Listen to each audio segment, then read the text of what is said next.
Okay.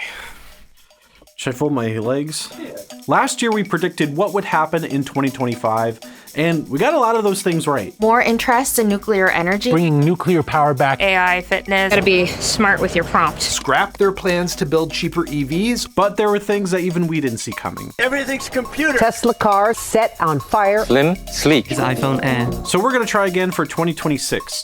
We asked our reporters what their predictions are for the next year. Let's talk about the future. Yeah, so cursed. So unbelievably cursed. 2026 is going to be the year of the Apple folding phone. I'm going on the record now and calling it the iFold. It's a free idea, Apple. The rumors have been kind of back and forth of like, is it coming later? Is it going to come in 2026? I think it's going to be the year. They're going to make it happen. The existence of the iPhone Air kind of alludes to it, I think, because what is an iPhone Air if not half of a folding phone? Samsung did the same thing with the Z Fold 7 was preceded by the S25 Edge, which is super thin and light. So there's a precedent for that. I think it's going to be a luxury item. I would put it up in the $2,000 price range if I was going to hazard a guess. But I do think it'll be the kind of thing that Apple's like gonna put out as the coolest, best, like the most luxurious gadget you can buy and not plan to sell a ton of them. What I do think they will sell a ton of, if they do it after the iFold, is the iFlip, which I will just go ahead and say could be 2027. Foldables all the way down. So my prediction for 2026 is that an EV-only company will get acquired or will go out of business. With the $7,500 federal EV tax credit now eliminated, and with Donald Trump's trade wars, experts are predicting that, tariffs are going to add upwards of $6,000 to sticker prices. And EVs, with their expensive batteries and extremely complex supply chains, are certainly not immune from any of this chaos. What are these companies going to do? I think we're already starting to see some of them, like Rivian and Lucid, attach themselves to better finance partners. But then there are companies like Slate and Scout that haven't even started production yet. We've already seen EV-only companies go out of business like Fisker and Canoo, and that was in a favorable regulatory environment. That environment has turned on a dime. It's now a very hostile environment. So I think it's very likely that we'll see one of these companies, unfortunately, either get acquired or possibly go out of business. So more of this. This is my prediction for 2026 is that we are just going to see even more AI hardware, specifically AI wearable. Meta is just going to continue with the AI glasses. You can bet that since Google and Fitbit launched the Fitbit AI Coach, been a hot second since we've seen any new Fitbit-specific hardware. Wouldn't be surprised if we saw that. Apple's rumored to be working on smart glasses. Samsung and Google are confirmed to be working on a pair of Android XR glasses. We recently saw a smart ring that you whisper into and it has AI. I really think you're going to start seeing companies just really pushing the whole AI companion as a wearable thing. They want you to have AI with you at all times, learning about you at all times. And the best way for those AI companies to do that is through wearable devices, because you can always put your phone down. It's much harder to take a ring off. That's my cursed prediction for 2026. It's cursed all the way down. I've seen a lot of laptops this year and reviewed a whole bunch, and chips have gotten really good, like across the board, from Intel, from AMD, and even the stuff that Qualcomm put out with the Snapdragon X Elite. They're all solid options. But I think that 2026 might end up being the most competitive year of laptop chips we may ever see. Intel has already pre-announced Panther Lake. AMD still has Strix Halo going, but and I'm interested to see what that gets put into. We expect more AMD chips maybe around CES. Qualcomm has pre-announced Snapdragon X2, and there's been rumors for a little while that NVIDIA might get in the game with an ARM-based chip.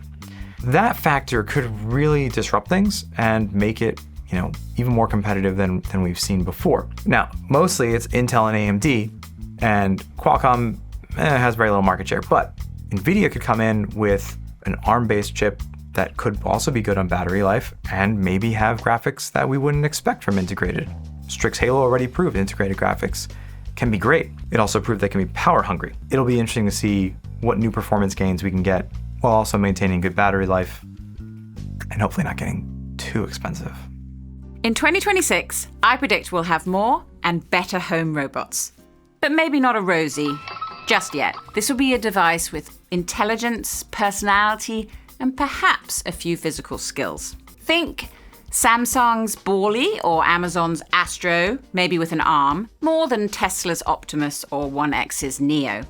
But my money is on Apple to surprise everyone here. I think it will bring its smarter Siri to life. We've already seen this year that it's been testing a home companion on a counter with a Pixar-inspired personality. Not a humanoid, but probably a charming companion that lives on your counter.